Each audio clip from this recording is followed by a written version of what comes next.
Ladies and gentlemen, WeatherBrains episode 960. 40 away from show 1000. Who'd have thunk it? This is for Monday, the 10th of June, 2024. And I think you know what this is. This is the pre-show. This is the magical, marvelous part of the program where we do three things. We share boring personal stories, humorous anecdotes, and we say, on occasion, outrageous things. So if you're looking for the actual show content, move the slider over about 8 minutes, and we'll get started at the top of the hour. What you see here does not make the recorded audio podcast, which most people listen to. For those that don't know, about 75% listen, about 25% watch, which is fine. However you consume this, we're just glad you're here. So let's see if we can bring in some guests. I think Bill Murray is out on a pub crawl, or it's 50-cent beer night or something. So I think he's out this evening.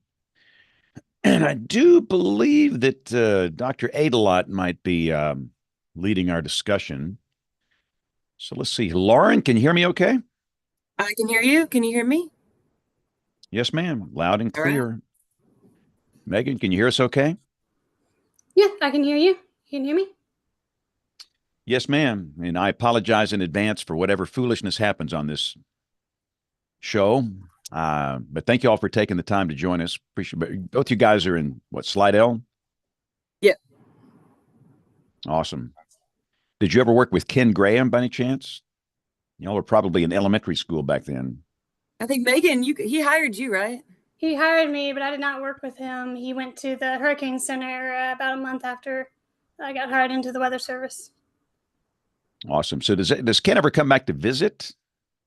Yeah, he is like known for like keeping his dentist like in Slidell and like coming back to like get his tires changed. So he like comes back randomly, pops in every now and then. He came back a little bit last year for a wedding, and so we're pretty close to them still, especially with him being at the Hurricane Center after 2020 and 21. I mean, we're friends with all of them now at this point. Oh, yeah. Yeah. Well, it's nice having friends in high places. That's good. We like that. But every time I think of Slidell, I will, and I don't know what it was. It was some AMS meeting or something. This was years ago, and I was very young, and I bumped into a guy named Neil Frank. And I don't know if you ladies know Neil. Neil was the director of the National Hurricane Center many years ago. Like, why does that name sound familiar?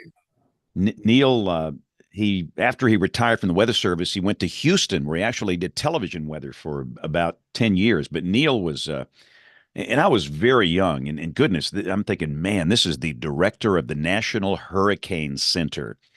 And he came over and he talked to me and he asked me my name, and he remembered me for all these years, and he remembered the conversation we had. And I just remember that guy was so, he was just a man of integrity. And I like that. He looked you in the eyes and he listened to you, and he remembered the things that you would say, and had some questions for him, and he had great answers. And this is how old I am. I want to say this was like 1982. This was a long time ago. Megan and I will not admit that we were not born then, but you guys were not even alive in 1982. We were married in 81. My wife and I, we've been married for 43 years, but that was like, you don't have any money when you're young like that, but that was a fun trip for us. We had a great time. That was just, and I don't want to say it was an AMS something. One of the, because we still have AMSs down here, so I bet it was something like that. Yeah, I went to one of the big. They had like the annual meeting down there one year, and I want to say this is probably 10 years ago, and we had a ball. It was a great time. We have it here next year too in January. I heard that rumor. AMS annual meetings can be very intimidating for those that have never been to one. But if you plan it out and just don't let it overwhelm you, it's great. The volume of information, the knowledge that's at these things, it's just staggering. So much. And what I have learned in my old age is how much I don't know. When I was 30 years younger, I thought I knew everything. And now I know how much I don't know. So when I go to these functions, I go to learn.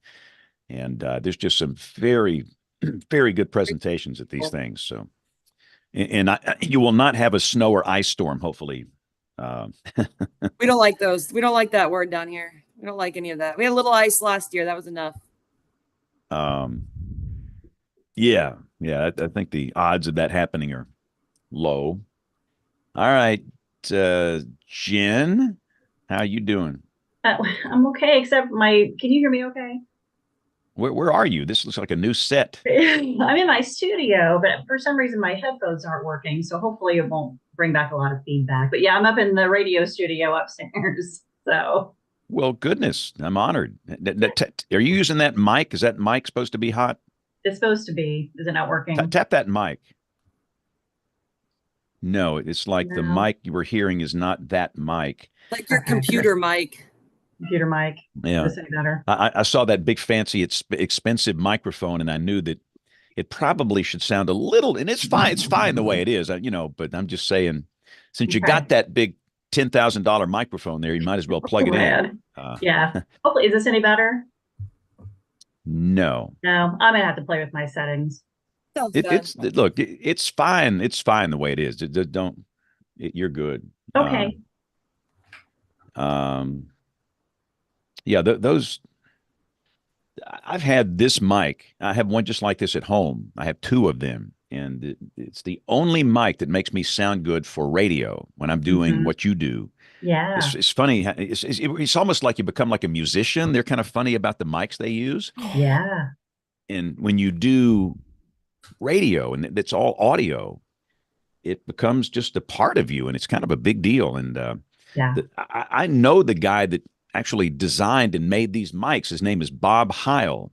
Bob's a ham radio operator, and he passed away recently. I hated that, but Bob was. I met him years ago through ham radio, which is my hobby, and he made mics not only for broadcast but also for ham radio for communication purposes. And just something about these Heil mics. That this is called the PR40. And its frequency response matches my voice well. And on this show, you can't tell. When you're doing YouTube and, if you're listening to the audio podcast, you can kind of hear it. But anyway, I don't have a good voice like Jen. Jen would sound good on a, Commodore 64 internal mic.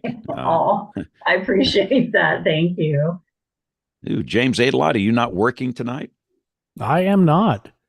We thought I would burn some of the 800 comp days that I earned in May, and we picked up a new puppy Saturday, so that explains the bags under my eyes. Oh, no. I'll have to meet the puppy later. I'll have my wife bring her in. Well, you need to come on. Let's meet the dog here. I mean, okay, come on. Hang on. See, this is the part that you don't get on the regular podcast here. I'm telling you, the pre-show is the greatest. And just so you two ladies know, we're live on Facebook now, and in 10 seconds we'll be live on local television in this market. And about 75% listen, about 25% of the audience they'll watch. So it's still kind of a core audio show that's ported over to video. And welcome. Good evening, good evening, good evening. Welcome to our television viewers. You know what it is. It's Monday night. It's time for the Monday Night Weather Party. And I'll just say up front before we start, we have a 2-show special this week. We're going to do a Thursday night special because next week I'm on vacation.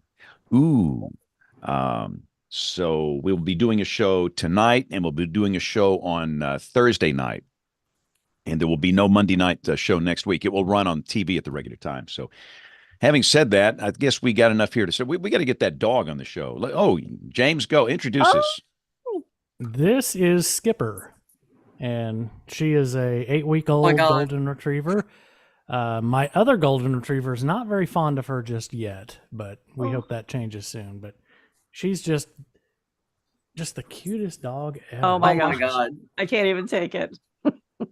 Wow. So cute. I need a dog. I have puppy fever.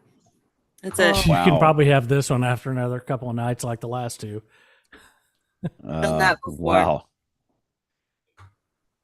By the way, we got to get, but Jen, we have a new cat here at the TV station. We've had the little black cat for 17 years. Yeah. We have this new black cat. That is the friendliest cat. That cat belongs to somebody. I mean, I'll sit out there and that thing will jump in your lap and it purrs so loud. It's like almost obnoxious. I mean, that cat's got to belong to somebody. So, but we take all cats. So we now have 2 black cats. And I think this guy's going to stay. I really think somebody here needs to take it. We don't identify the owner. I'm pretty sure somebody's going to take this one home. This is a lap cat. All right, let's get this thing going here. I'm going to record track 1 and track number 2. And here we go in 5, 4, 3, 2, 1. You've heard James say it a million times. Respect the polygon. At Weather Call, we call, text, and email you when you're in the polygon. So in a way, we make the polygon better. With solutions for personal use, businesses, schools, pools, playgrounds, and RVs, there's a Weather Call solution that's right for you. Check us out at weathercallservices.com.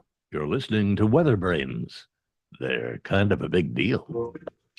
Kind of a big deal, according to Bill Curtis. We'll take that all day. Hey, this is WeatherBrains, the weekly show all about weather. This is episode number 960. 960. Wow. This is for the 10th of June, 2024, and we are delighted that you are here. And of course, as we get into June, we're into vacation season where things can be a little different. So some of our folks are away this week. And let me just say up front, I will be away next week. So we are recording next week's show this Thursday night. So we're going to have a Thursday night special for those that watch live. That's going to be Thursday night, June the 13th at 8 o'clock Eastern, 7 o'clock Central. And that will be our show scheduled for the 17th of next week. And then we'll be back on Monday, the 24th. Having said all of that, Jen, I was looking at lows for parts of Michigan and Wisconsin. I'm seeing 30s tomorrow morning. What is going on up there in the Arctic Circle? I know. I contemplated for just a minute, put my heat on today. It was 66 in my house, but I'm like, nope, not doing it because we'll be in the upper 80s by Thursday. But yeah, it is 60 right now here in my neck of the woods, and we're down into the mid 40s tonight, and then we quickly warm up by Thursday, and then it's how it is in Ohio, the tale of 3 seasons in exactly 1 week. So what are you going to do? On behalf of those of us in the Deep South, we want to thank you for the lower dew points and the dry air advection process that we're enjoying. It feels great out here. I mean, we're not obviously that cool, but the low dew points makes all the difference. And we'll be in the 50s tomorrow morning. And for June, that is extremely rare. I mean, we can see lows closer to 80 around here this time of the year. So very refreshing indeed. A lot of bragging going on over there. We're over here in the soup box down here in the bowl. Go ahead, take your 50s. We got some New Orleans folks on here that are upset about those low dew points. They don't want to hear about it. We will formally introduce our guest here in a second.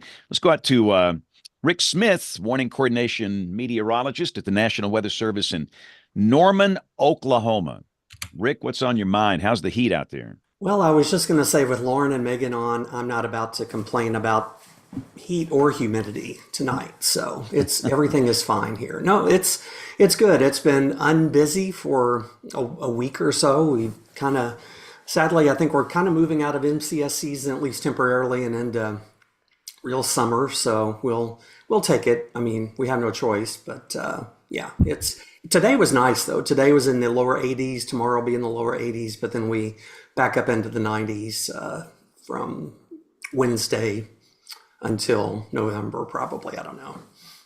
Well, I hope you understand how much your office is appreciated. I study the work that comes out of there and the constant barrage of tornadoes and the timeliness of the products and the services for the end users, Rick, just tremendous.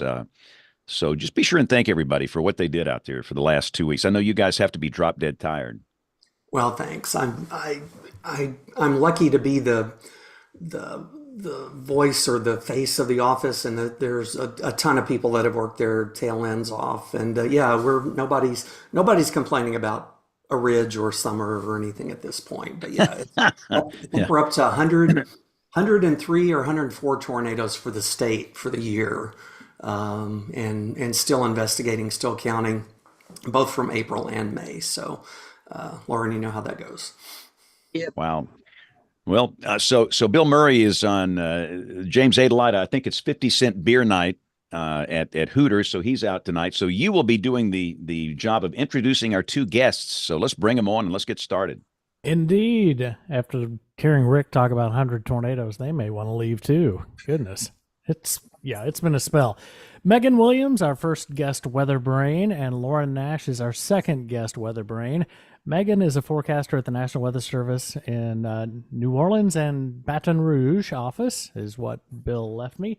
And Lauren is the warning coordination meteorologist at the National Weather Service, New Orleans and Baton Rouge.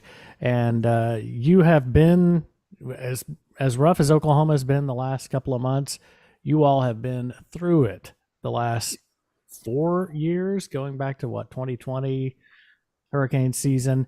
And Megan, you lead the marine and flash flood program at the office. You are a GIS expert and are involved in several local, regional, and national GIS projects with a master's and bachelor's degree in meteorology from Mississippi State. Clang-a, clang-a, clang-a, clang-a. And welcome to WeatherBrains. It's great to be here. Thanks so much for having us. Very welcome. And Lauren, you are, as a WCM like Rick, you are the interface, the voice and face of the office. You meet with the local partners and make sure their needs are met, products are well understood. You do community outreach, quality control, product improvement, and just being a great partner in the weather enterprise. You've worked in Tallahassee, Huntsville, and New York City. One of these things is not quite like the other. You have a bachelor's degree in meteorology and a master's in public administration, and you like to relax with two cats, scuba diving, traveling, and enjoying all the city of New Orleans has to offer. Welcome to the show, Lauren. Thank you so much. You probably can hear one of my cats now, so he's fine. Yeah, I've got the older golden retriever right here now, staying away from the puppy right now. Lead off question, Megan, you're up first. We always ask this because it's the best question because we love the stories. What got you interested in weather? Oh, well, I'm from the Birmingham area. So, the April 27th outbreak, I was in high school. So, that kind of, it didn't really affect me directly, but it affected the whole community. So that was kind of a big deal. And then, I wanted to learn a little more about the Weather Service. I volunteered at the Birmingham office, and Kevin Laws there kind of helped me out and brought me into the agency, and I applied and got into the New Orleans office. So got pretty lucky. Well, wait, time out. I'm nosy now. Where'd you go to high school? Homewood High School. Oh, a patriot. Once a patriot, always a patriot. Never forget. Never forget. James ate a lot. We would, years ago, we would play Homewood, and the band was just unbelievable. In the football, that is like an amazing school. So yeah, that's very impressive. Yeah, they have a fantastic band program. I did that as well there, and it's wonderful, really, truly amazing. What instrument did you play? Saxophone, and I also played the oboe. Wow. Oboes. I played a French horn. I was horrible. I was the worst musician in the whole band. But the band experience was a great teaching lesson and life lessons. It was good. So I'm sorry, James. I had to ask a nosy question. No. We love the stories. And I think that's a freedom horn now. Lauren, you're up next with the same question. What got you infected with the weather bug? And talk about your time in New York. Yeah, I grew up in Kansas City, Missouri. So kind of grew up with Tornado Alley and knowing the dangers of that, and was actually terrified of weather, absolutely terrified, and hated going to the basement. And I finally decided I would start to learn a little bit about the weather. And somehow in between learning about my weather, my dad being obsessed with it, me liking science and math, I ended up in meteorology. So New York City was my first office. I actually went to school in Arizona at Embry-Riddle Aeronautical University, and then got my first job in New York. It was quite interesting, but eventually did want to come back to the South. I tried to have a severe weather office, but I've accidentally been followed by a bunch of hurricanes. So I've kind of built two different tracks for me accidentally. I completely understand that. Let's dig right into what we're talking about. I watched the presentation, went through those slides, and it's basically about how the office and correct me if I'm wrong, it's how the office dealt with, learned from, and improved everything you do related to, I would assume it's not a terribly common event in Louisiana having a wake low. It just seems like something that I'm a lot more familiar with in this part of the country, heat bursts and wake lows out of MCSs. But capsizing of Secore. First of all, what is Secore? What happened in April of 2021?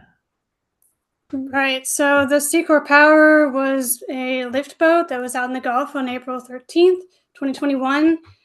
We had an MCS that developed and progressed southward through the area, kind of developed just north of Lake Pontchartrain and started pushing southward towards the Gulf. And as it progressed southward, we were getting a few reports of 40 to 50 mile an hour winds with that. As it reached the Gulf, it kind of bowed out a bit, and this wake low developed. You started to see this clearing on the backside of the line, and it pushed out southward into the Gulf, which is where the Secore Power was. And so as a result, the Secore Power did capsize, and there were 19 people on board, and there were 6 people rescued and 13 fatalities, and $25 million in damage. So that's kind of what happened on April 13th. Lauren, did you have anything you want to add? Yeah, I think that's a good overview. I remember reading the NTSB report where they talked about there being kind of almost 2 lines of strong wind. And so when they got the first one, they tried to set their legs down, and then they got hit with the second one. And that's kind of like what toppled it. So those lift boats, before they have their, I don't know if they're called legs. They're 4 legs before they get planted in the bottom of the ocean. They're kind of wobbly. And I guess that they're, when they get hit with a strong wind or a strong wave right at that time, they have a tendency to capsize. So, yeah, really tragic event for sure. Lauren, tell me how the office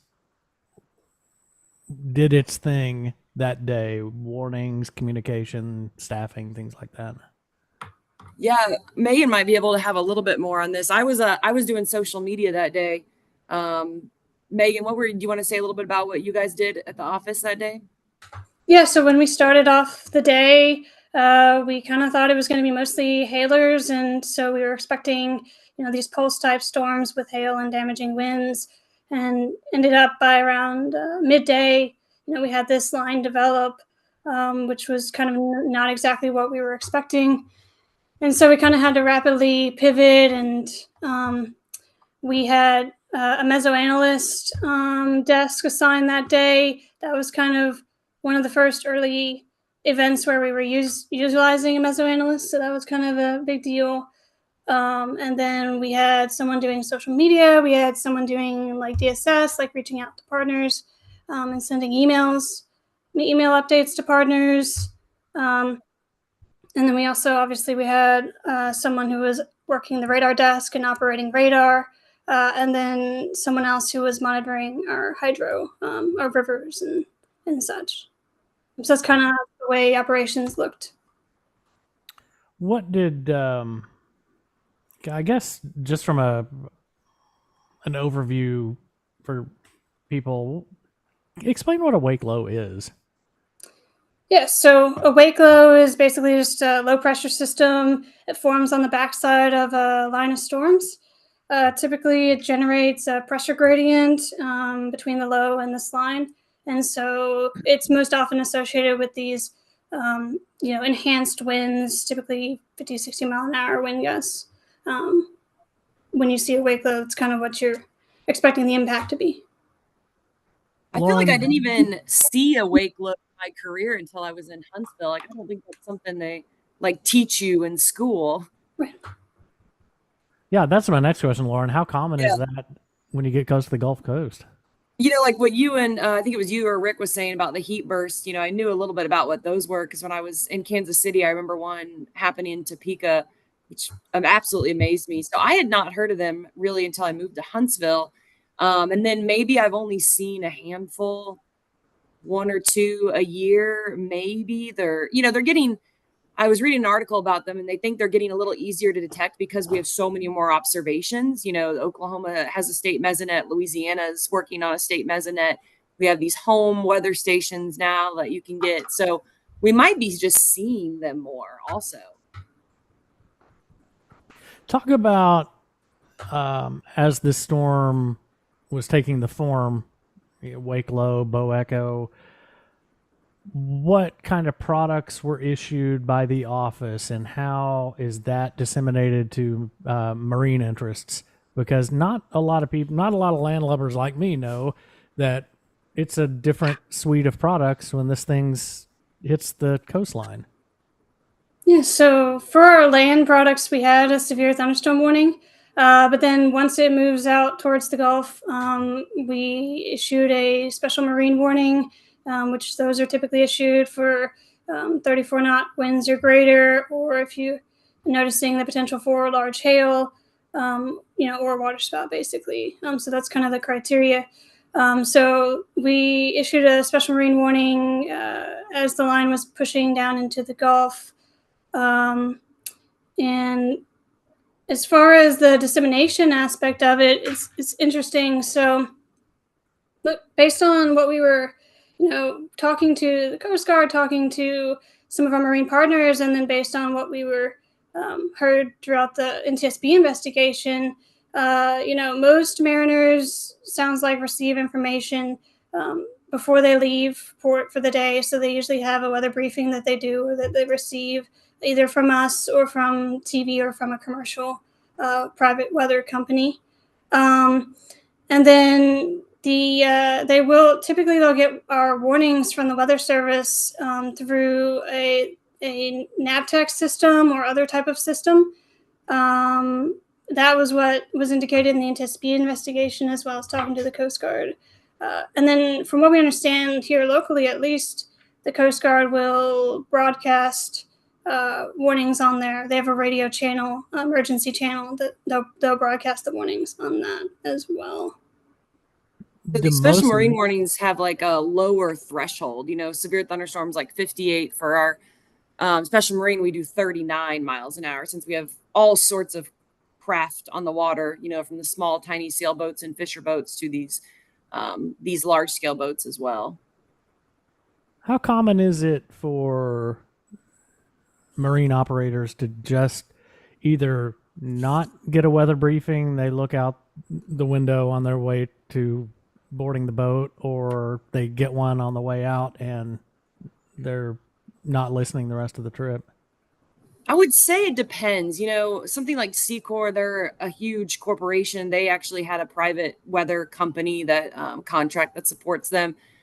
So these bigger companies that have these contracts, they're probably, I can't really speak to what they're getting. Based on some of the conversations I've had with like the fishermen, some of the local marinas, like kind of what Megan said, they wake up and they look at their 6 a.m. news or 7 a.m. news and they hit the water. Or sometimes we'll get a phone call the night before from just someone in the public wanting to know what the wind direction is going to be. They're pretty savvy users, I would say. Normally, they're going to stay out of the water if there's going to be thunderstorms. But these big companies, these big boats, these river pilots, they're going to go in almost anything unless it's a hurricane. So it's probably going to range depending on what kind of size company it is. When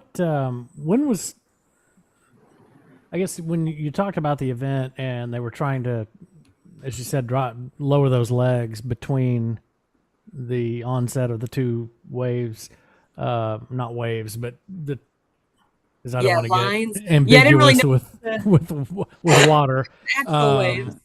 But how did they was the decision to lower those legs after the first one because there was a perception that the worst was over, or was that a stability thing? I do remember, because I remember reading it, and I think they were just getting hit with like really strong winds and there was a little bit of a lull. And so they took that lull to try to drop them, but they were getting, and I think it had something to do with like what direction the waves and the winds were coming at them as well. And they were getting a little bit off kilter. So I wonder if it had something to do with just that little bit of a lull, or thinking they could drop them and they weren't going to get hit with something harder. I think that's what ended up happening. They had the first line of storms that came in, had a little bit of a lull, and then they got stronger winds behind it. So this whole event was a little murky. Like, it wasn't exactly this really clear-cut wake low, but it wasn't exactly a clear-cut kind of MCS squall line. They kind of pseudo combined in some strange way to make a perfect bad case scenario. How did the office learn what happened and then roll into decision support, weather support for first responders? I guess they're first responders if they're even on water. I didn't hear about it till later. Megan, do you remember how when I the didn't. office? I didn't. I don't know how the office found out, because I didn't hear about it till, so it capsized around 4 to 5, 4:30 ish, and PM, and like I didn't hear about it till later 9 that night, from some initial articles. But then I know by the next day, because I worked the next day, and we were doing briefings and stuff with the Coast Guard and the governor's office, and things like that for the search and rescue operations that the Coast Guard was doing. Yeah, I think I remember hearing about like 7:30 or 8. This office, and I'm sure a lot of offices in the Weather Service are very good with decision support. This office has always been very strong with their partnerships and the decision support. And we are lucky that we don't just have one person it goes through. Like, it's not like the Coast Guard has to get a hold of me and then we'll do the decision support. So they know our email, they know our phone number, they know, generally what we can and can't provide. So it doesn't even take any of management getting involved. They know, all these partners know who to contact at the office. So we were probably doing emails that night. I mean, even with, just whoever the lead forecaster is on shift. So I think we picked it up pretty quickly. And then that next week they had that incident command center set up. Oh no, that was for the oil spill. Whew, too many things happening down here. There was an oil spill later last year that we had a problem, but mostly just doing those spot forecasts, talking with NOAA, talking with like you said, the state, the Coast Guard. Because I think, Megan, you said there was some pretty bad weather that night as well, making it difficult for rescue. So yeah, the wake low, so the enhanced winds lasted at least 12 hours, and then we had that whole week was just challenging weather-wise. I think we had a marginal or slight at least every day. So in the days after the Secore power capsized, we had other weather systems that were moving through, and so that really inhibited a lot of the search and rescue efforts and made it really hard. So we were providing a lot of decision support for that, timing and location mainly.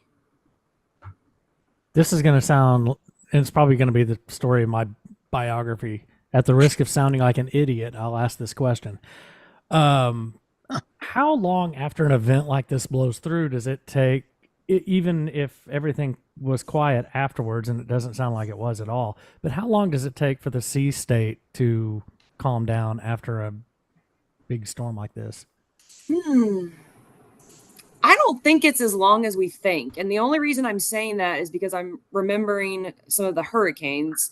And one of our requests that we've had from the Army Corps and the Coast Guard is to put a time of cessation of seas in on the backside of our hurricane briefings of when seas will get below 5 to 6 feet. And I know for hurricanes, it's not, that long. Once the wind starts to die down, those seas will come with it. The problem we had here was we had the enhanced winds for 12 hours. And then every time you get a thunderstorm, the seas, come up around the thunderstorm. But if you're just thinking like right behind a hurricane, I wouldn't think it, and again, what are we talking about? 3 feet, 5 feet, 6 feet, 12, 18 hours to get back down to 3 to 4 feet, depending on what wind speed we have. And I don't even know what their criteria was for search and rescue here, but they were getting like 6 to 8 feet, which I think was way too much to get those boats in the water, and the helicopters were getting thrown around. So just kind of depends on the weather. How did the office change? What did y'all do after this? What are you doing now and in the future? Yeah. You want to talk a little about the AAR, Megan? Yeah. So we did an after action review internally in the office to kind of go through everything and see places we could improve upon, or do better, or things that went well that we could replicate. So one of the things I mentioned, the mesoanalyst role earlier, we kind of decided that was kind of critical during this event, being able to pivot more quickly once we were seeing some early reports come in of some of the wind damage and stuff in the New Orleans area and southward. And so that was kind of more, I guess, evidence or proof for us where we were like, well, we really need to do this more often when we have events that we're expecting. So basically every event now we pretty much try to put in a mesoanalyst position. Additionally, we also increased our marine outreach afterward. So in the years since, we've kind of upped the number of hurricane preparedness and different types of outreach and relationships we have with our core partners, like the Coast Guard and the various ports, like Port Fourchon, Port of New Orleans, and Port of Gulfport, etc. But then also, going to a different conferences and things like that. Sometimes they'll have local marine conferences or marine industry days, so we're trying to get more involved in those types of things as well. And so that's mostly what we did. We also we mentioned earlier that wake lows. Lauren mentioned, she's like, I don't know if I really learned about it in school.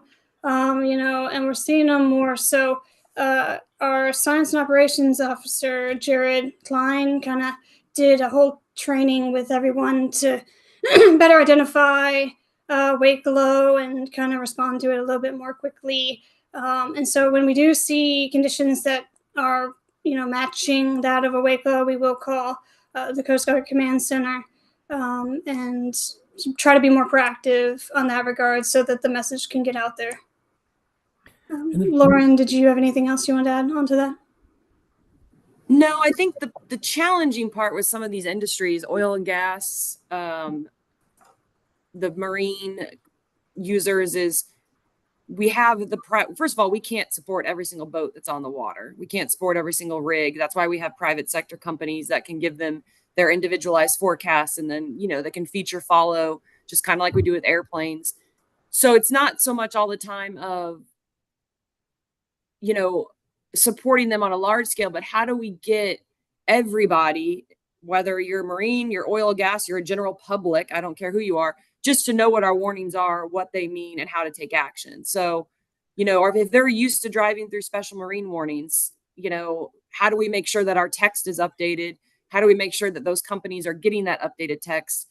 And we can't get involved with every single one of these companies. So that's kind of the challenge we've been having now, is getting out to these conferences, getting more out to the ports, and hoping that we can just get these little nuggets placed into people's brain, especially with the Coast Guard. Like, hey, we know search and rescue is super important, but when you're doing search and rescue, you're not talking about our special marine warnings, which then could cause more search and rescue. Where can we find a way that we can make that work a little bit better? How has the mood of your message recipients, basically the marine interests, between smaller operations and, as you mentioned, the larger corporate operations that are out there all the time, unless, as you said, there's a hurricane, how has that changed their awareness of this risk? It's a great question. I don't know if I've really went out and asked any of them.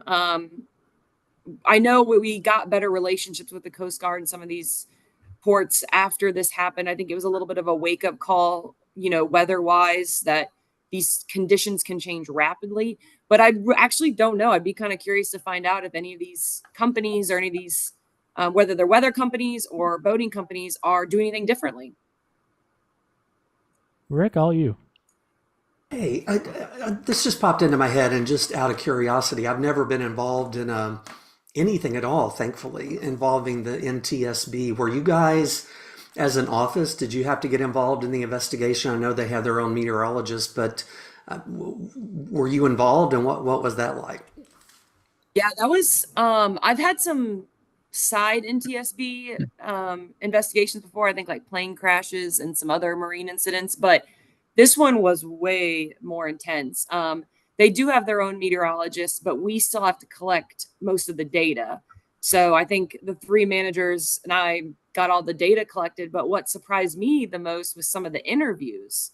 Now, I know all of us on shift had to do a written statement and written questions. And then I think some of you, Megan, had to do virtual. And then Phil was the one who did, I don't know if I should mention names, but he's in the report, had to go in person and do it as well. I mean, none of it was an attack, I mean, none of it was negative in any way. At the end of the day, we're all trying to figure out what we could do better or, all that. But Megan, what was your experience like? Because I didn't get past the written phase. I just did social media. So yeah, that was as far as I got. Yeah, it was mostly, as you would expect, fact finding, trying to figure out what happened, and and how to prevent in the future basically was the goal, or mitigate, is basically what they were telling us. So yeah, I think Lauren's right. Everyone gave a written statement, and then based on that, and everyone's roles, they decided to interview 4 people virtually, with a board that they had set up, like a team that they had set up. So I participated in one of those, along with 3 others. It was about an hour, maybe 2 hours, depending. I think our Sue's was 2 hours. Mine was about an hour 15. And then, yeah, like Lauren said, one of the 4 of us ended up doing, it was like 6-hour in person. I think the Coast Guard Advisory Board interview down in Port Fourchon. Testimony there. So.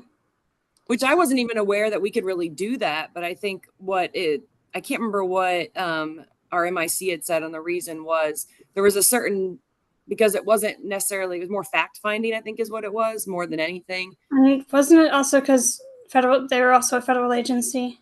Could be, yeah, but the Coast Guard. So yeah, that was definitely more in depth than I've seen. We've done little stuff like that before, like with oil spills, like I said, plane crashes, but that was the first time we've had like I've ever been involved in something that intense with NTSB. Unfortunately, we do have contacts with them pretty regularly, but not quite that intense. Wow. Yeah, that does sound intense. That's a little bit more than like a weather service assessment. Yeah, definitely a lot more formal, a lot more that. structured. Yeah, a lot more structured. And, I think even the questions are probably a little bit different because when you're doing your weather service one, I mean, we're very focused on, partners in the weather service, but the NTSB, it's how did it all come together with this one incident? How did this one partner get the information? And it was a lot more, I thought it was a lot more in depth. I learned a lot. I mean, it was and it's all public information. All the NTSB reports are public, but was very eye-opening to see some of the stuff that came out of it, to see the survivors, what they went through, how they got their information, how the captain made the decisions and where they're getting their information. You don't get to hear that behind the scenes from our partners very often. Usually you ask our partners after a severe weather event and they're like, it was great. We got your watch and it was great. You guys are great. So it's very rare you really get to hear that in-depth timeline from an event. Yeah, that would be fascinating. And you've got the same partners we do, evidently. So yeah, we're always great. But it's hard to get honest feedback sometimes. But that's fascinating. I appreciate you sharing that, James. I'll turn it back over to you for now. I'll have a few more later on, I think. Jen, I know you had a question. Yeah, I'm trying to wrap my head around the whole wake low thing because I had heard of wake low, but as a radio broadcaster, this is not something that pops up in a 20-second forecast. So my question is, can we forecast these at all? Or is it just so rare that it's just something that you guys have to monitor whenever these type of conditions come up? And then is there anything practical for TV or radio broadcasters, if we're doing real-time coverage, is this something that you guys can see real time that we can then, get the information out, or just where are we in that process? I had a forecaster in Huntsville that was pretty good at like looking at soundings the day before and kind of being like, this looks like a wake low day. But Megan, I don't know if Jared had come up with anything ahead of time. Usually it's real time. I mean, just we can usually see the type of MCS coming out. Then you can see the rapid drying on the backside.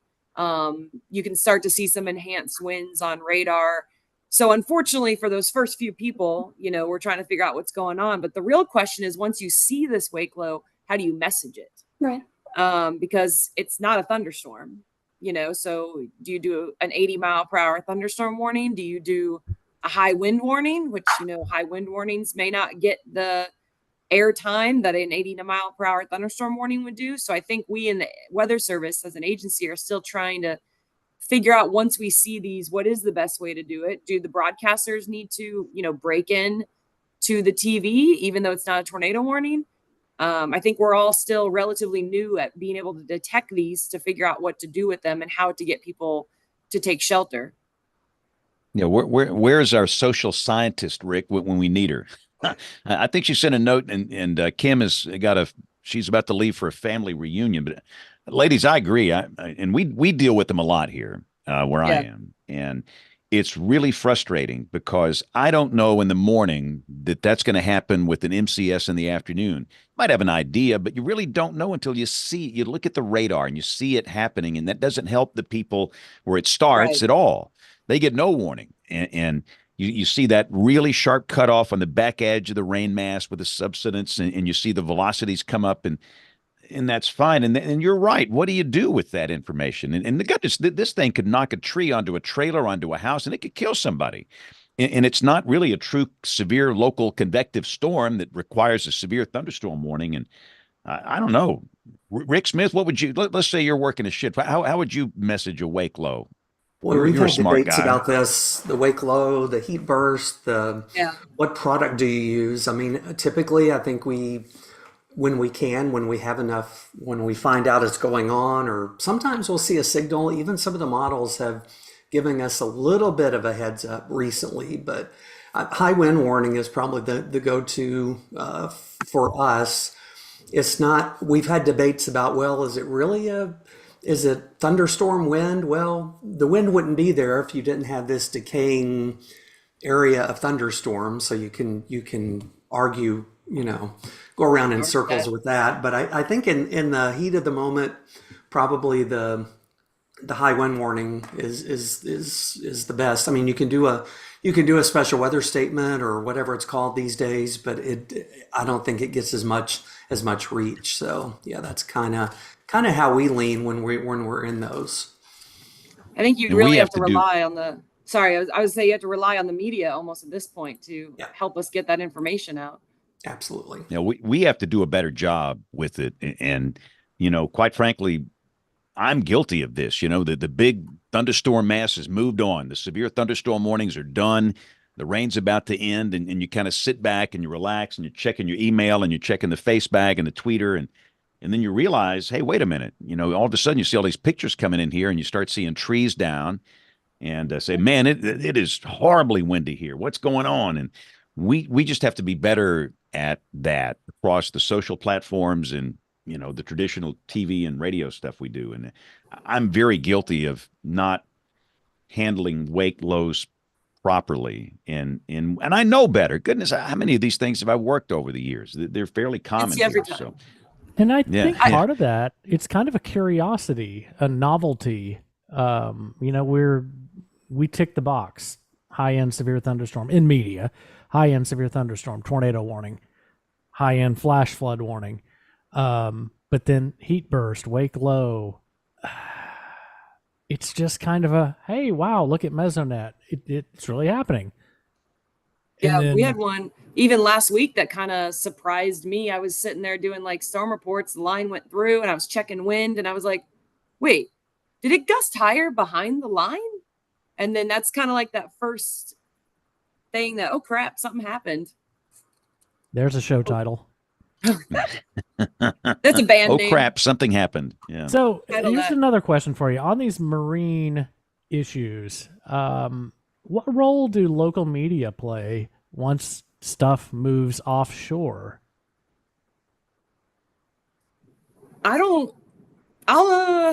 I usually will see them auto tweet special marines. I mean, obviously Lake Pontchartrain's a big one with all the boaters, and we have a causeway, and causeway gets a little weird with land versus marine.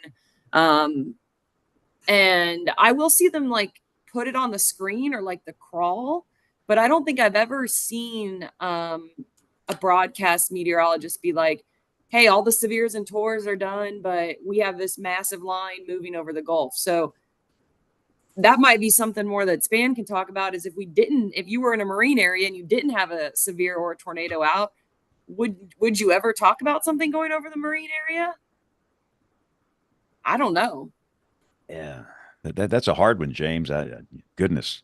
And it goes back to, again, this is a Kim question, but what we're talking about here, this messaging stuff, it's a behavioral science Kim question who's not here, but it's very valid questions. And again, I'm very guilty of this. I'll have a storm that's moving offshore. You know, it's come through Baldwin County, it's come through Mobile County, it's come through Walton County, and the thing is offshore. And I'll go, walk down the hall, drink a Yoo-hoo and eat a Twinkie or something, where the truth is these, mariners out here deserve to know the information. And I guess what I don't know is how they get their information. Are they paying attention to my social media feeds, or they have some other source? I don't know. And that's where one of these IWT things are good, where you bring everybody in and talk about it. I need to know more about the mariners and how they get information. I honestly don't know. Obviously, now James Adelite here has a yacht. He keeps we're down in Galveston, James. No, that's I keep that at Thunderbird outside of Norman. Oh, okay. No, and that's a great question, because even the most perfectly crafted, perfectly worded warning is useless if it's not in the hands of somebody that can make a protective action based on that statement. And is that statement getting in the hands of people from local media that offshore? Yeah. I think I would like to see some of our higher end special marine warnings be wireless emergency alerted. Maybe not that, like we do with severe thunderstorms, maybe not that 34 knots, but 34 knots, if you're a local fisherman, is going to do some damage. But yet these big rigs, they see waterspouts daily. They don't report them because they're just used to them. They blow across their rig and they're fine with it. And 34 knots is fine with them as well. They don't even take shelter. So, can we maybe some of those higher end ones? And we also have a really challenging forecast area down here where we don't have a nice coastline. We have this marsh land that is kind of land, kind of water. Do you issue a tornado warning? Do you issue a special marine warning? There's boaters, there's all kinds of stuff going on down here with water and land. But I think that would be something that would help. It's just my first thought. See, I didn't realize how much technology had advanced too. So like I attended a mariner's workshop, and actually a surprising amount of mariners do actually have internet offshore. And so that was kind of new to satellite internet. We had always been told, they don't have internet, but I think now it's satellite, and some of them, like if it's a cruise ship or something, they might have Wi-Fi. So it's just kind of interesting how things are changing and how things are constantly improving. Hey, Jim Naramore, old fashioned radio stations. Let me tell you what, you get a 100,000 watt blowtorch with a transmitter, sitting there on that coast. You can hear that thing a long way. Absolutely. And, sadly, though, they have cut broadcasters for weather on radio stations so severely. This is not even a topic for radio broadcasters. We don't really do like aftermath talks. We do the 20-second forecast, and that's it. And I'm sitting here actually really sad because radio is such a powerful tool, and unless it's hurricane coverage, after you've completely lost your power because of a hurricane, Ian, for example, folks are listening to the Tampa radio stations like nobody's business, because that's how they were finding out safety information and recovery and what have you. Sadly, we don't do that for anything else. And it's making me sad. I actually do radio in New Orleans, and I barely recall this event. So it's sitting here just because it's just not something that is covered by radio. And it should be, because there are still a lot of radio stations that cover such a huge area. And some do good, and some, I don't want to criticize everybody, but it's just, I've been in radio since 1997, and it's just been it's sad for me to see such a great source of information kind of, get diluted. I remember when I was a kid, the radio, they used to cut in when there was severe weather. Yeah. And I still do. Yeah, and I'm technology. I got Spotify and Pandora and, podcasts and all that kind of stuff, which we can get into a whole rant about people not knowing there's a tornado coming because they were watching Netflix. But one of our parishes is actually kind of building a radio station out because of the same thing you just said. After Ida, they go to the radio. And what we learned with this accident, the mariners still rely on radio. Whether I know in New York City, we had a request for a NOAA weather transmitter that was marine only, so that the mariners didn't have to listen to the zone forecasts and everything else. They could just get their coastal water forecast and move on. So I don't even really know how much our weather radio usage is, but they're still using the weather radio. They're still using radio. They're relying on that Coast Guard one channel to get their special marine warnings. So what else can we do to help them understand they can get it from other sources? How far out I is remember cell as a phone kid signal? listening to WWL New Orleans. Yeah, Hurricane Camille, 1969. Clear Channel, 50,000 watt blowtorch. Clear Channel nighttime station. You hear that thing all over the eastern half of the United States. And listening to Nash Roberts call Hurricane Camille as a 13-year-old child to this day still gives me goosebumps. And so I agree that there's still value there, because one day your phone's not going to work during a major high impact weather event. WEA doesn't work because there's no cell service. And again, these commercial broadcasters can still provide great value, and I think they need to be cognizant of that, including especially the radio broadcasters. But anyway, enough editorializing, Jen. We've trashed the broadcasters enough this evening. TV's next week. Oh wait, you're on vacation. Yeah, TV's next. We'll trash TV when on Span's Thursday. gone, we'll go for that one. Yeah, exactly. You got that right. Yeah. How far off coast can you pick up cellular or 5G if you're relying on a mobile device for internet or radar scope or something? Well, I went on a cruise, so that's probably the best answer I can give you out of New Orleans. And when you go on a cruise out of New Orleans, you go all the way down out the river. It's not very far, let me tell you. I think we left the mouth of the river at maybe 11. I think it takes about 6 hours to get from New Orleans to the mouth of the river to the Gulf. And I think when I woke up the next morning, I had no service. So I can't imagine it's very far if you're just relying on cell service. But like we said, a lot of them have the satellite internet now and can at least somehow get on the internet. And then we also have two weather radio stations right on the coastline. So those are going to be able to pick up, 30, 40, maybe 50 nautical miles, depending on the conditions. So it's not as far as you would think, and probably depends on where you are coming off. Like at the end of the mouth of the river, we have like river pilot stations. So you might get service a little farther down there because they want service too. Let me ask you about our framework for watches, warnings, marine advisories, and warnings. Is it adequate? Can we do better? Do we need more different warnings? Is there room for improvement with the framework we have now for issuing warnings? Megan, what do you think? What are your thoughts? I think that the Weather Service has always had, this constant struggle with messaging and how do we better message, and so how do we improve the warnings to make it simpler to understand for the public. We have the HAZSIMP that we're trying to do to simplify things, so I think they're going to be changing it into statements instead of advisories. So I'm not sure really what the best, what the solution is, but I know that there's been multiple iterations tried, and I think that being flexible and trying new things might be good. Yeah, I'll channel my inner Kim. It doesn't matter how many products you put out, is the person going to actually get them?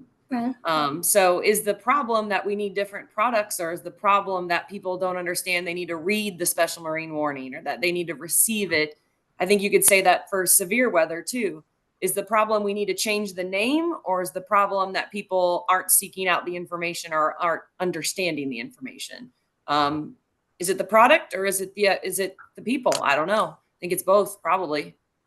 And I know that there's severe thunderstorm warnings are probably analogous to special marine warnings in the way that the impacts, and you talked about this too, the impacts for a big permanent rig in the Gulf aren't as much for 34 knots, but that is huge for a small boat.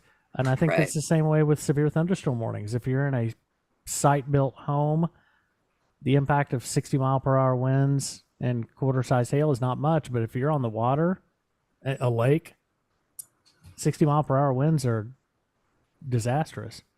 I mean, yeah, look at the duck boat incident, you know, Springfield, very similar in a way of what happened here, where, you know, they had the warning, they got the warning, they made a decision, and, you know, it ended the way it did. But the warnings were out in both of these. And it's hard for us, I think, as meteorologists, for us to see these events where we go, the warning was out, you know, the hurricane warning was out, the storage warning was out. But we just have to figure out how to get into some of these communities and get into these industries and explain to people, like with severes, yes, not every severe thunderstorm warning is going to knock down a tree, but let's take those few minutes every time you get one to take shelter just in case. How do we explain that with special marines? How do we get to every single boater and explain that? We've been working with one of our local tribes, and they only watch the TV, and they go, we don't have any weather updates between 7 a.m. and noon. I don't think they even had ever heard of a special marine warning. So where would they get that information from?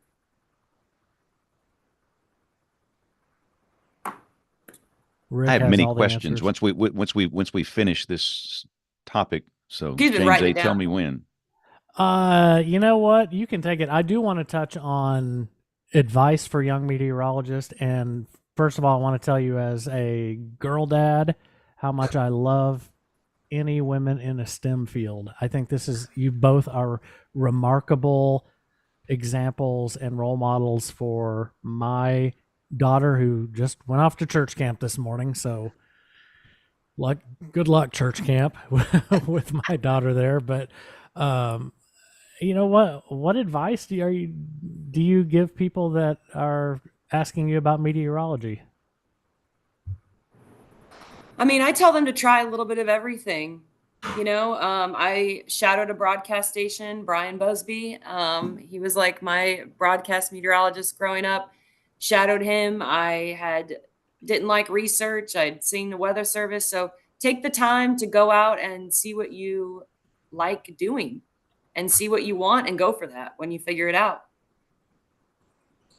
Yeah, I would say, yeah, basically along that theme, yeah, like don't give up, like do what you want to do because you want to do it, and don't listen to anyone else about it, basically, unless, you know, sometimes other people have good advice. But, you know, if you know what you want to do, then go for it. You know, the only thing stopping you is fear or self-doubt or whatever. So you can make it. The other thing too is being versatile and, you know, trying to stand out. You know, I think that, you know, in college, this is what for college students mainly is like, you know, don't just do weather, like get involved in something else that interests you, programming, GIS, different things like that. I mean, it's all really critical and important. And, you know, if you like it, even better. So I think there's multiple things you can do also to be even more competitive and stand out too. Awesome, Rick. I think that's great advice. Shift gears just a little bit here. I can only imagine what you guys are thinking when you see the hurricane outlook for the season, and Why, Rick? Why? What you've already been through. Yeah, we got to keep it clean on the show here, but I mean, for those who don't know, I mean, what goes on at my office and what goes on at the Slidell office is similar in a lot of ways, but what's going on at a tropical office like yours, April, May, and as we get into early June, what are you guys doing externally and internally to kind of get ready for hurricane season? Megan and I are both like half laughing because our April, May, and June are insane here. I'm going to blame this on Ken Graham. So if he's listening, Ken, this is your fault for setting up all of our partners. But most of our partners do hurricane meetings, like leading up to the year, whether it's a parish or Shell. Like we have relationships with Shell, oil and gas. they all have some sort of exercise or meeting to go over their plans, and we're invited to present. So we do anywhere from like a 15 to 30-minute presentation. We have a pretty standard canned one that we alter as needed. And I think this year we did 70 talks between like the last week of April and probably like now, early June. And that's kind of our IWT. You know, most other offices pull their partners together once or twice a year. We see most, if not all of our parishes, counties, and partners at some point between April, May, and June. So it's not just a chance to tell them about tropical. We throw other things in. You know, they're like, we want 15 minutes on the outlook. And I'm like, you're going to get 15 minutes on what I tell you. And we're going to tell you about these wind speed probabilities in the new cone.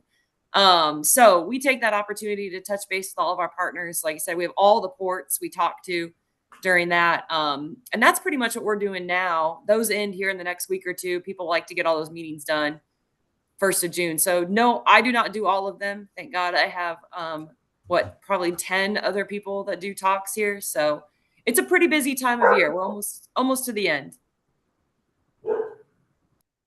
The show's going to the dogs. They're like, tropical, we're out. So what are y'all doing? And that's amazing to have that many talks, and that's also amazing you have that many people who are interested in helping. That you're very lucky.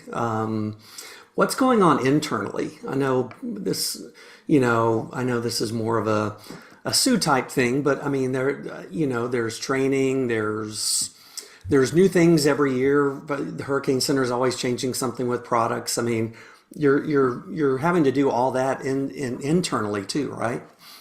Yeah, we do testing.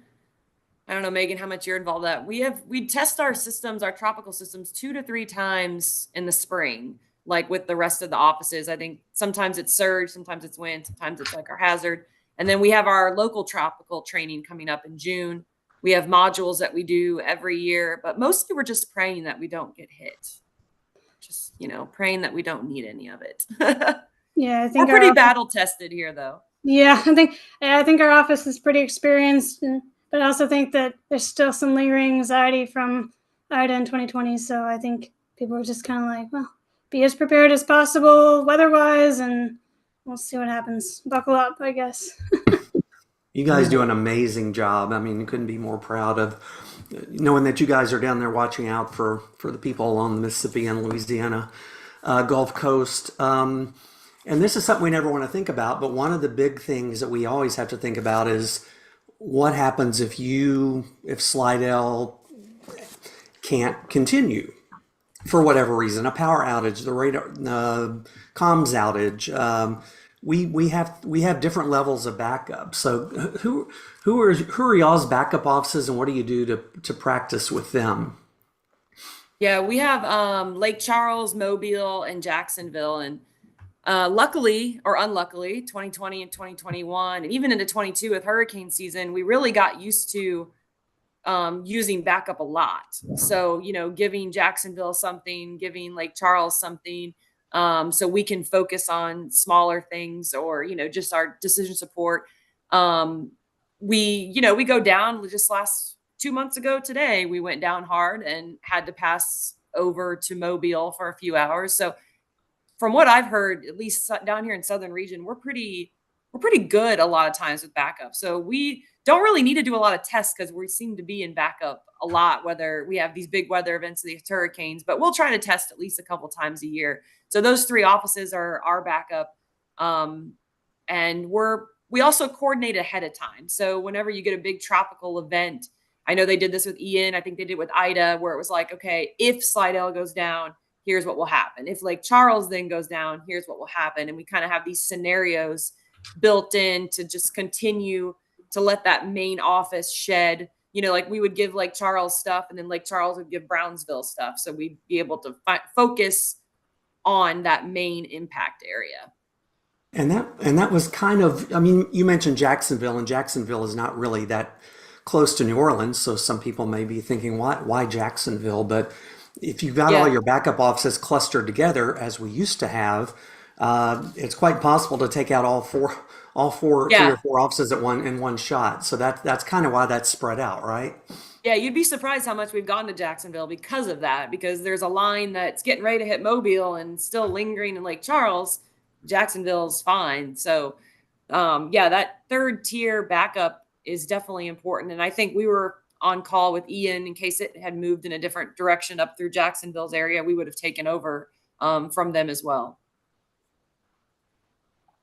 Let me ask you a weird office question, and that is, you all moved a radar. That is no small feat. Yeah, that was one of my questions. Yeah, I like. Come on now. What was that like without it? And I mean, were you all just worried to death that something was going to pop up that you needed that stinking radar for? Well, first off, why did you move? Why did you move it? Let's start with the beginning here. What's the story here? They were bored. I don't even know when it actually started. This conversation was predated me. I think it was 18. I think when Ben got there, 18 or 19. Baton Rouge didn't have very good coverage. They had, they were hitting like 7,000 to 8,000 feet on the radar between Lake Charles, ours, like Jackson and Fort Johnson. So I think we just started having this conversation is what would happen if, could we move it? Where would we put it? What would we make up for it? And like I said, when I got here in 2020, it was already in the back of our heads that we were going to make this move. And I don't know if we had picked the airport or Hammond quite yet, but it worked out really well because we also dropped it to 0.3. So we went to 0.3, we moved it, and then Mobile dropped to 0.3. So it's actually been this huge win-win because we don't see any degradation over New Orleans or Slidell or the Mississippi coast at all. And we've gotten all of this improvement now on our western parishes. Even west of Baton Rouge was, 7, 8, 9,000 feet. Obviously we're used to seeing what the weather looks like at 7,000 or 8,000 feet, but we all know that 1,500 to 2,000 feet's better.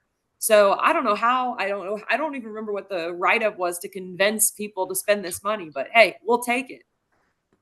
How was forecasting with it though, Megan? I know you did a little bit more of the warning ops with satellite and whatnot. Yeah, I think it was challenging in a lot of ways because you're having to rely on, TMSY and nearby radars and satellite.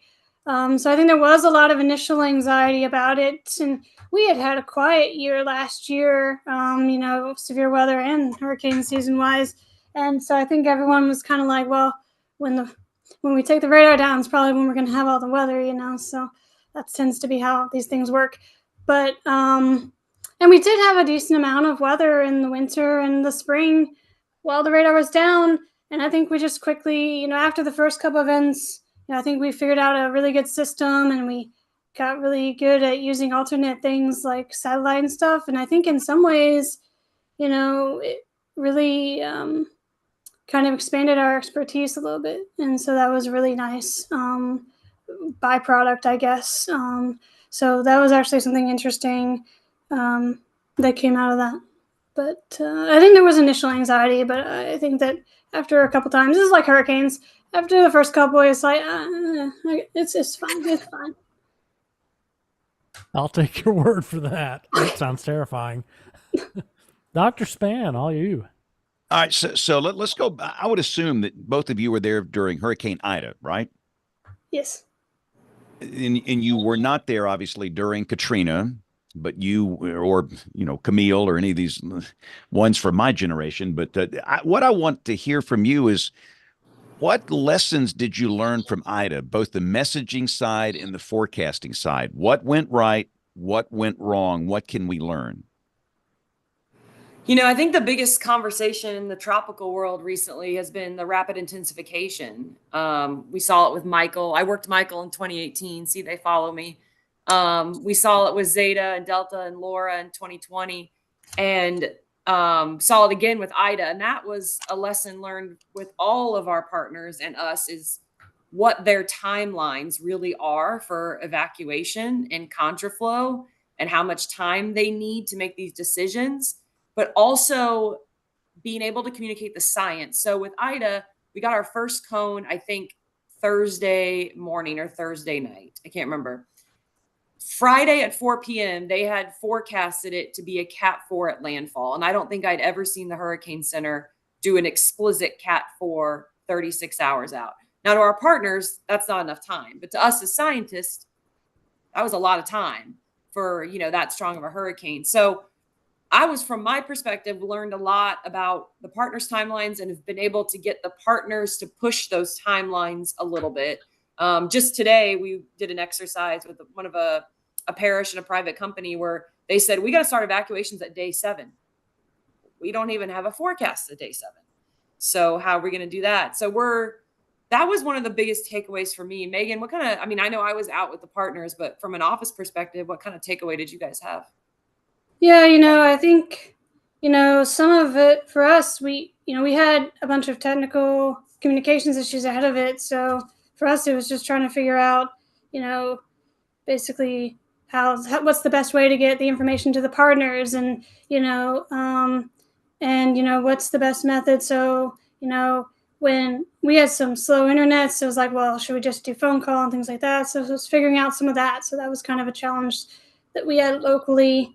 The forecast for Ida was a little different than some of the others in the sense that it was, once it was locked, it was locked. There really wasn't much wobbling left or right. Once they had the upgrade to a Cat 4, and I know Lauren mentioned the partners, but Lauren and I both live in New Orleans. I know a lot of people told me that they felt like once it had been a couple like 2 cycles basically where they were saying Cat 4 and it's coming here, then people were like, oh man, it's real now. I gotta go, And I think 2020 season, I think people felt like, okay, we missed out last year. We were lucky. Eventually, your luck's going to run out, and I think that was some of it too in this area. But so the comms problem involved poor internet connectivity in your office. Well, is that?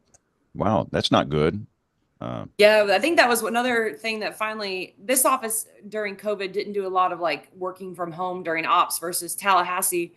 We did a lot of working from home during operations. And I think that kind of taught our office a little bit more of what we can do from home, like doing these briefings, doing social medias, and where else we can do the work from. Like I was in the city of New Orleans at City Hall, so I was able to do some briefings from there, put some things together, but we made it through. So, and you're basically in the position of being a broadcaster now with Facebook and the X accounts you have. How in the world do you stay? I just can't imagine having to handle everything you have to handle during a major hurricane approaching the Gulf Coast with a limited staff, and you're yourself a broadcaster. How do you handle the social accounts? Do you have a designated person to do that during the approach of a hurricane? Yeah, we have all hands on deck, not that we like to cancel leave, but in a big event, I think most people come back from leave anyways. 8 people on, every single person in the office that can work AWIPS and work a computer, they're working on something. So, yeah, we usually keep one person on social media, but you know what? Things get missed every now and then. Could we have done more Facebook Lives? Probably. But, with everything going on, we just try to fit in as much as we can. Yeah, I think for Ida, we had, we go to 12-hour operations at our office when we have hurricane staffing. And so, but I think for Ida, we had one person dedicated to social media, 2 DSS. We had 3 people at least on radar. And then we had, I think either one of the radar people, we had another who was a meso analyst. We had a coordinator for everything. So we had all of our desks were full. So we had about 8 people, plus there was 1 or 2 that occupied other cubicles and did social media, for example. How soon do you guys still have the doomsday statement in the can that Robert Ricks pulled right before Katrina? Is that still in the toolbox? I don't know. I don't think so. I don't know where to find it. I don't have any. It might be in there. Trying to think of where it would be if I had to go pull it. We're not going to use it. We don't have to worry about it. It's not going to happen. Yeah. There's a little hammer on a chain. You have to. I wouldn't even know. I don't know. It's actually an interesting question. I'm going to ask the office tomorrow if it's in one of the formatters or something. But we used the highest language we had in our formatters for Ida, and it didn't include any of that. So I don't think. Yeah, because I'm telling you that statement woke everybody. I know that one got everybody when he pulled the trigger on that sucker. And I could just, like we were talking about, breaking the glass and pulling the lever and. But what if the levees had never broken? Yeah, Then that's right. maybe more focus would have been on the Mississippi coast, which didn't get a lot of focus. But no, we hear about that a lot still. And we talk about that a lot with hurricanes, like in 2020. When is it the most dangerous situation? When do we upgrade that wording? When do we say life threatening? When do we say write your social security number on your forearm? When do we start stepping up that messaging? When do you break glass? So one more, and I'll throw it back to James Adelot here. One more for both of you. Tell me about your relationship with the National Hurricane Center, because you have to work with them to coordinate messaging and forecasting. Y'all get along? Yeah, and I'm not saying that just because we're live. The Hurricane Center really over the last couple of years had, and honestly, I hate to say this, but COVID, I think forced us to go to Google Meet in some ways and forced us to have more collaboration. They have done a very good job, and I could say even in the last couple of years, of not what I've complimented them on is not just like the coordination during events, but they're going to conferences, they're going to offices and meeting us. They're, getting on teams with us. So we're having that face-to-face, I can text them at any moment relationship. But I've had no complaints from 2018 onward with the Hurricane Center. They've been very easy to work with. They're a great group of people. And that, again, not because I'm live, I really sing their praises whenever I can when it comes to that. Yeah, I would agree. Anytime we've had questions about messaging, like, hey, how are you messaging this? How are you messaging that? Or what do you suggest in this situation, based on your expertise? And they've always been really happy to help out and give some really great advice. And it's great that we can get on the same page. So I would agree with Lauren. I've got one last question, and then we'll go back to Dr. Span. Obviously, a hurricane's probably, I would assume, is your nightmare scenario, your disaster that you fear more than anything else. What's second and third on your list? I mean, I think you could say ice would be third, but I think the tornadoes for me are second. Like, I don't know if you guys remember the EF3 we had in Araby back in March 22, I think. I mean, my home that I'm sitting on is raised 3 feet and it's just sitting on blocks. There is no strapping in this house at all. It's a 100-year-old house. I have no basement. I don't even know if I have a closet. I have one closet. If we would get those EF3s down here, I mean, it's a disaster down here, not just from the mobile homes, just from our, even with the hurricane cover, even with the hurricane construction, we're not well constructed. So for me, those larger tornadoes, I think, scare me just as much as a hurricane does. We're prepared for hurricanes down here. People usually know what to do. They don't know what to do if an EF3 is coming at them. Megan, how about you? Yeah, I would agree, because when we went out and surveyed in New Orleans after the Araby tornado and other tornadoes that have been like on the West Bank, for example, and the responses that we're always getting from folks in this area around the lake and et cetera is basically, I didn't know a tornado could happen in the city, and this never happened when I was growing up. I didn't think it was possible, or I didn't know, basically people who never thought it would happen to them, which is common to hear after tornado surveys, but particularly, it was just really frequent in the city. And that was surprising because I'm from Birmingham. So it for me, from a really early age, it was, go to the basement, go to the, it was intuitive, and it's not here. And so it's been kind of a challenge messaging that too. So as we speak here on June the 10th, you can go to probably 2 or 3 dozen TikTok or YouTube channels that are forecasting a major hurricane in the Gulf in 2 weeks. Oh boy. Is that becoming a problem? And again, the deal with me, and listen, and again, this is not an indictment on everybody on YouTube and TikTok. There's some very responsible, good communicators there. There are. But there's a subset over here that do this constantly, and it wears on us and me. The main problem I have, Like I will get 20 messages within a 6-hour period. Is it true? Is it true? Is it true? Yep. Is it true? Is it true? Is it true? Is it true? And they have these, thumbnails of this big hurricane showing up, and it forces me to spend time I don't have dealing with that. And I'm asking you two, is that becoming an issue within the Weather Service? Oh, it's a huge problem. And I've defended you all quite a few times because people say, well, broadcast media is blah, blah, blah. And I'm like, no, they're spinning it up because you're spinning it up. Like they have to get on and talk about it because you're talking about it. No, we have a couple of Facebook groups, Facebook pages that will just grab those GFS models, bowling ball, throw them on Facebook. Whatever upgrade they did to the GFS in the last year or two was better, because what was it back in 2020 or 21? It was every single week Oh, the yeah. GFS was spitting out something. We talk about it in all 70 of our talks, but I don't know if I don't know how we stop it. This is public information. These weather models are, and people want to get the clicks. They want to get the likes, but we get emails and calls from our partners. Hey, I saw on Facebook that the GFS is going to hit Louisiana in 14 days. I'm like, you don't even believe it's going to rain tomorrow when I tell you it's going to rain, but you believe a GFS in 14 days? How?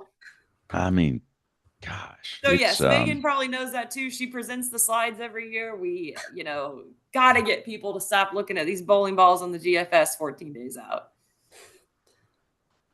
And I will say that horse is not coming back in the barn. It's going to stay out there, and we can't control that. This is a free country. You can say whenever you want to. But I think an important part of the messaging going into tropical season or any season with high impact weather, it's to just use reliable sources. And Uncle Joe's Forecast Center and Tot Locker on Facebook is not a good source. And what's amazing to me, some of these people ask their followers to send them money. I'm like, we're free. We're free. It's like it doesn't cost a dime. Follow the National Weather Service. It doesn't cost a dime. They don't ask you for money.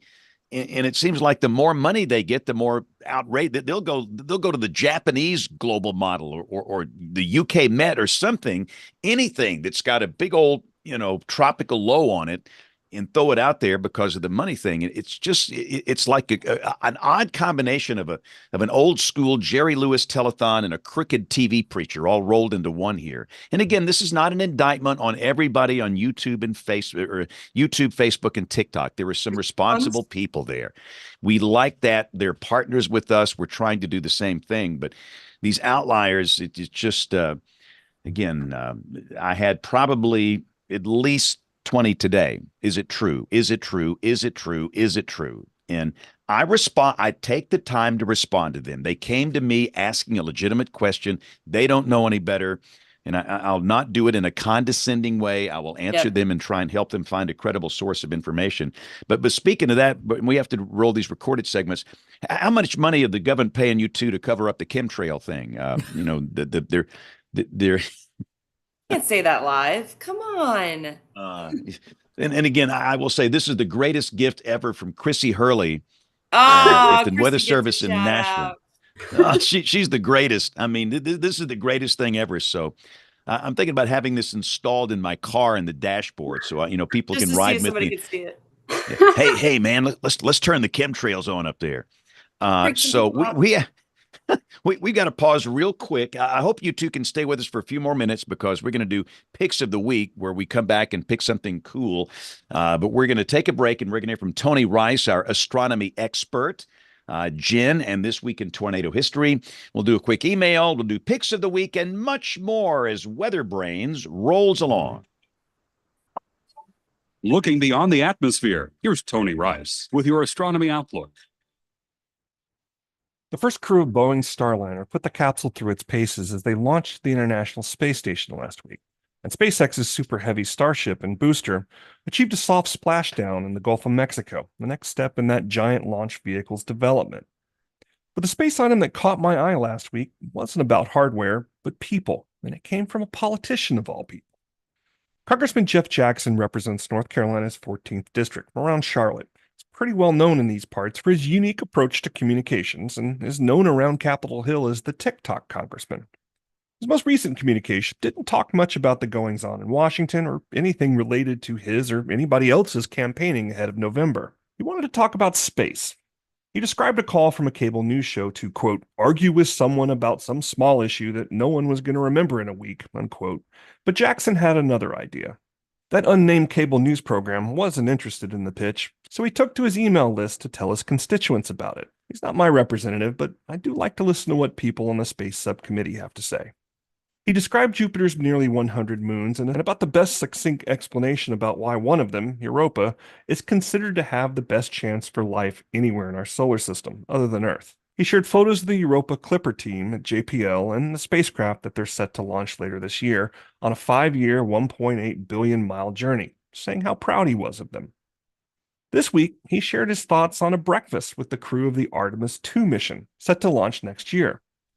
Artemis 1 orbited the moon back in December of 22 in an uncrewed test flight. Artemis 2 will extend that test with astronauts aboard this time. Jackson added a little home state pride, mentioning one of those astronauts, Christina Cook, as a North Carolina native. He commented on their technical skills, saying, I asked them a ton of questions on everything I can think of, and they always have the precise answer I'm looking for. But what I'm truly struck by is their emotional intelligence. Their interpersonal skills are just off the chart. They are the most charming, empathetic, positive, and patient people you've ever met, unquote. I've personally been fortunate to meet a number of astronauts in my days, and Jackson describes them perfectly. I'll add that they have incredible memories, too.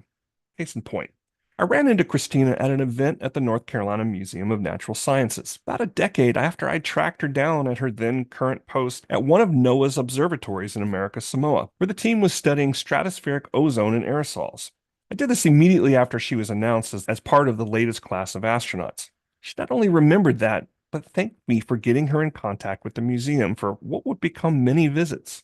Cook also brought along a loblolly pine seedling, which had flown on Artemis 1. It's been planted on the grounds of the governor's mansion, a block from the museum. That's your astronomy outlook. Follow me at RTP Hokie for more spacey stuff like this. This week in tornado history, June the 10th, 1958. A destructive tornado hit parts of El Dorado, Kansas, and Butler County on this day. It was given a rating of F4, but Thomas Grzoulis in Significant Tornadoes notes that the tornado could have received an F5 rating, but it was hard to determine with the available photos and descriptions.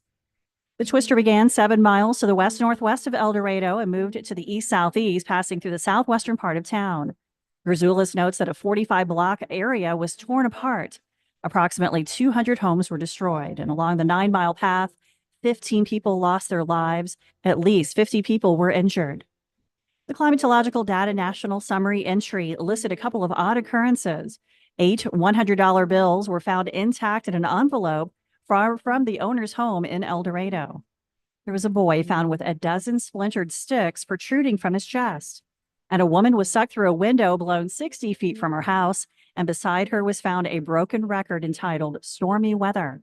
You can read more about this event and hundreds more at tornadotalk.com. All right, it is time to dig into the email inbox and just maybe there's something in there.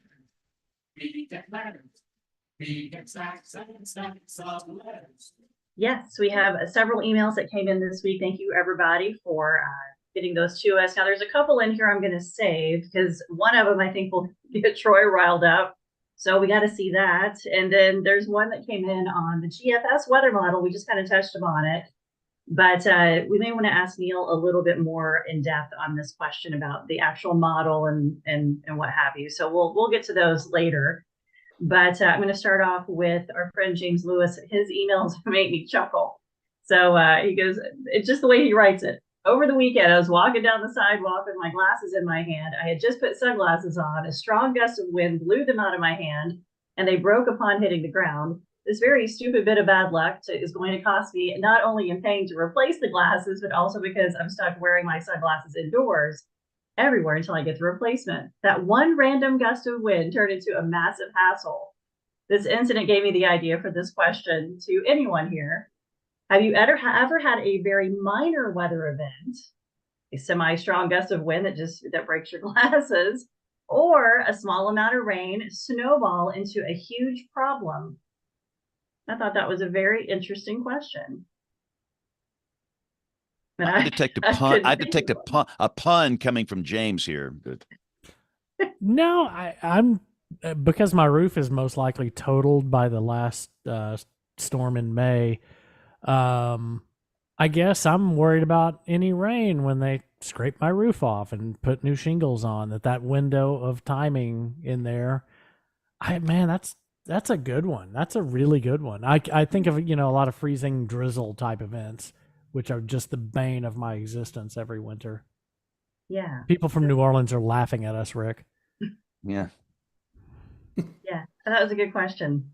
That's a really good question. I couldn't really think of anything either, but I know, if I thought hard enough, there's probably something out there. But that's I like that question. Yeah. He also had an interesting idea about the 1000th show idea. Instead of doing an actual show, feed the transcripts for the first 999 shows into one of those AI GPT things and have it create show 1000 and just read whatever nonsense it is. We could break AI. Wow.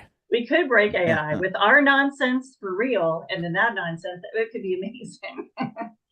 Oh my goodness. Thank you, James. Our friend Jay Farlow sent a link in here about there was a dray show in Fort Wayne in 2022. It destroyed at least 3,000 trees.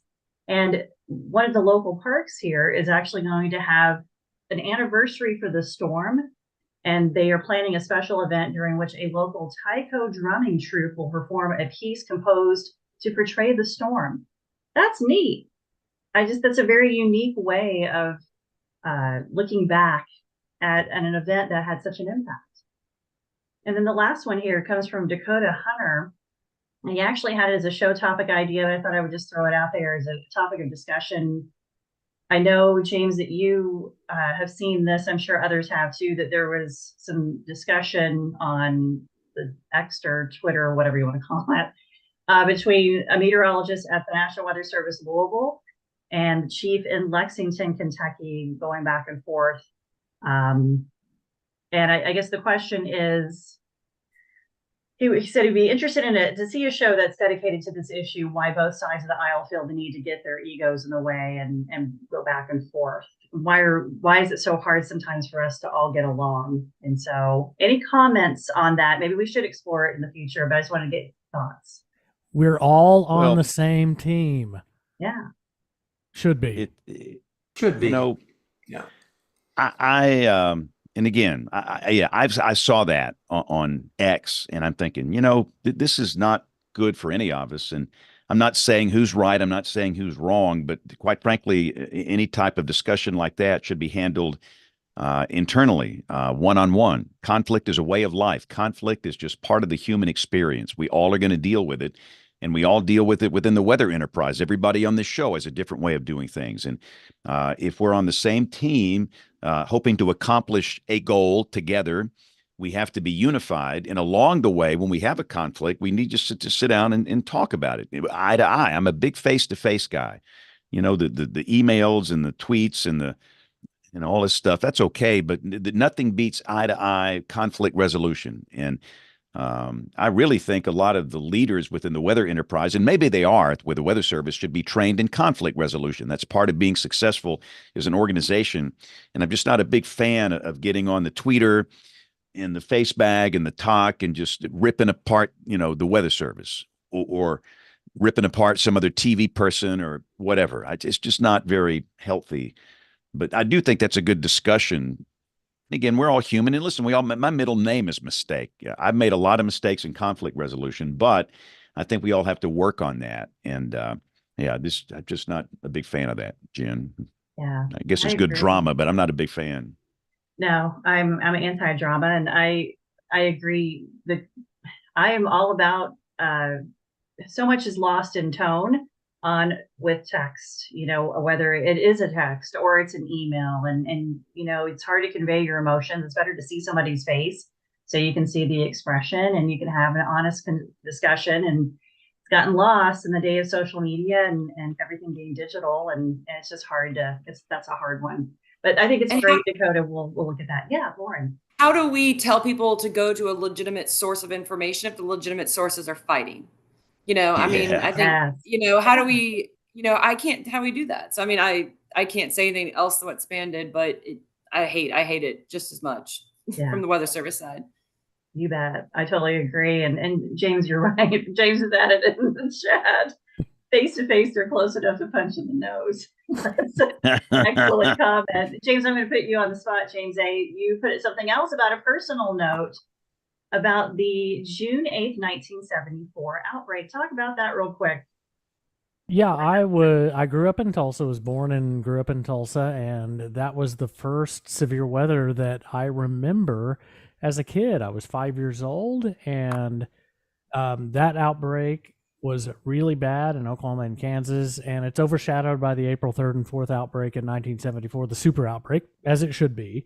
But as far as a local scale, on that event, the first tornado hit the National Weather Service office at the time that was in Oklahoma City at Will Rogers Airport.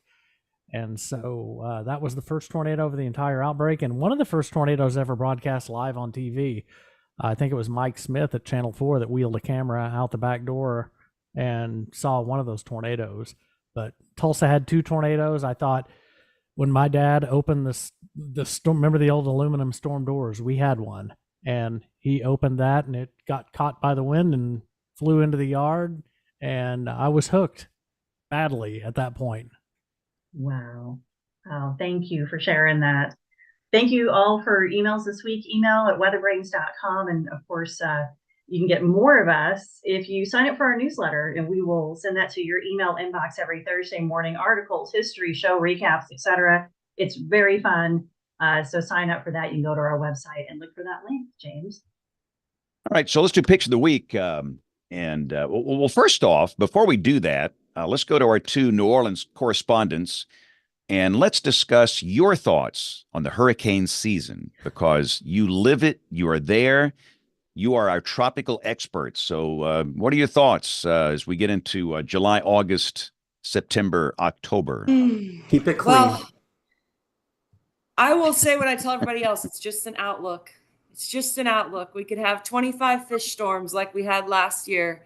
So we're hoping that we get those. We get those nice, strong storms that come off the coast of Africa and spin up the coast. We love Bermuda. We don't want Bermuda to get hit. But, it's just an outlook. Let's hope most of it spins up. But it seems like there's a little more generalized anxiety this year. It feels like it. I don't know, Megan. I kind of feel that way. I kind of feel like it seems like it's going to be a bad year.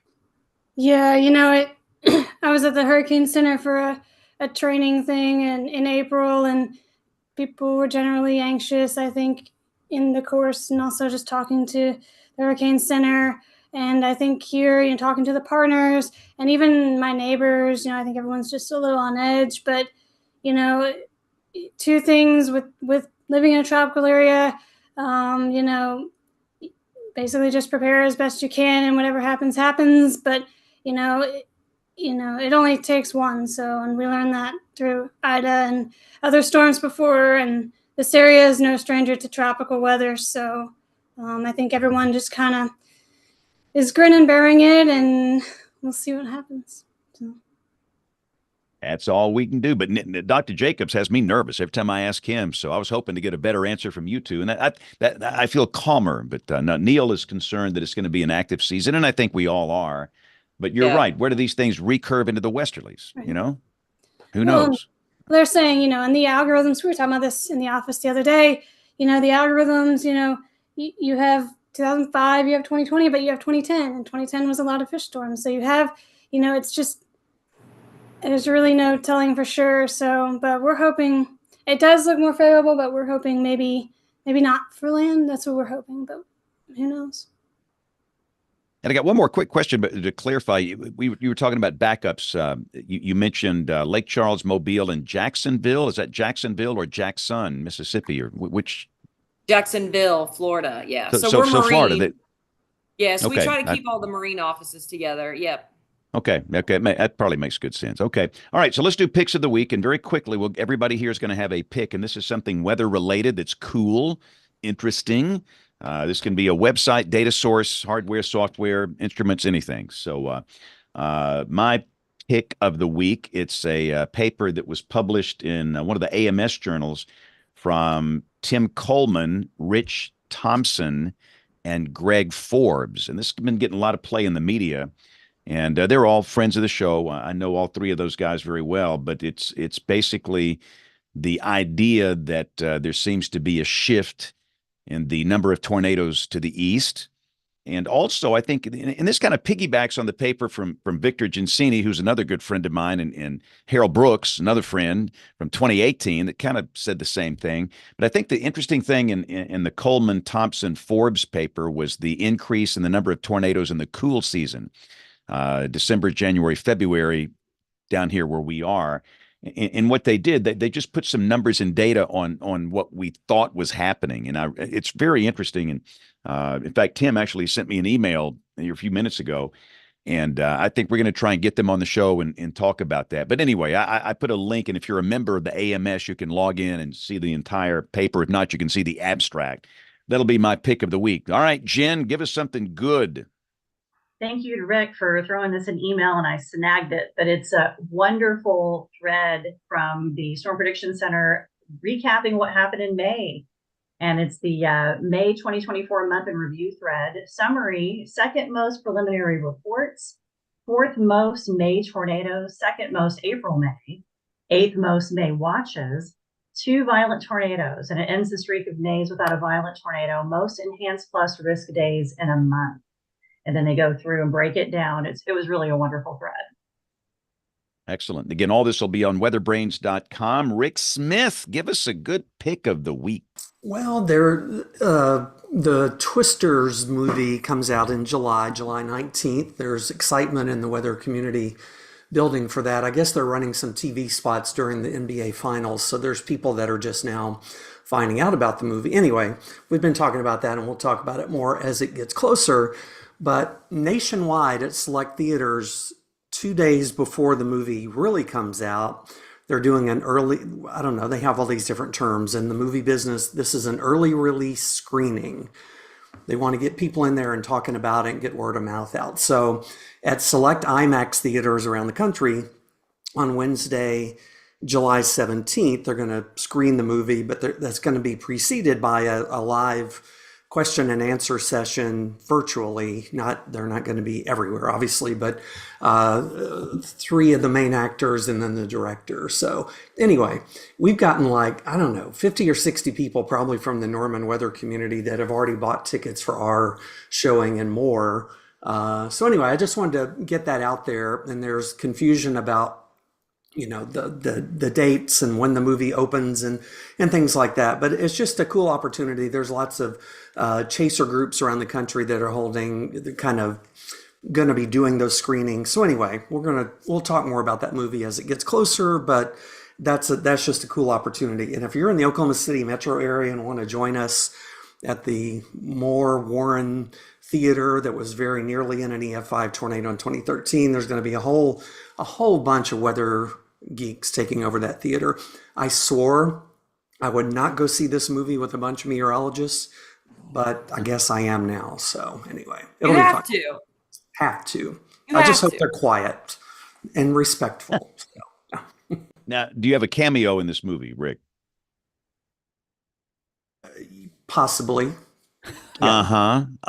See, well, I can say it now because I'm for 1.5 seconds. I'm in the latest trailer. So if you watch the second trailer, about, not that I know this or anything, but about 35 seconds in, if you don't blink, yeah. So not that you've been counting. No, somebody just told me that. So anyway, it's paid by the frame. 45 beautiful frames of video. Yeah, hopefully it may be 90 frames in the final. Anyway, Ooh. It's gonna be interesting. So we've got lots of time to talk more about it. But yeah, I can't wait. I'm excited. And Paid by the Frame is our show title so far. Let's go to James Adelot. James, what's your pick of the week?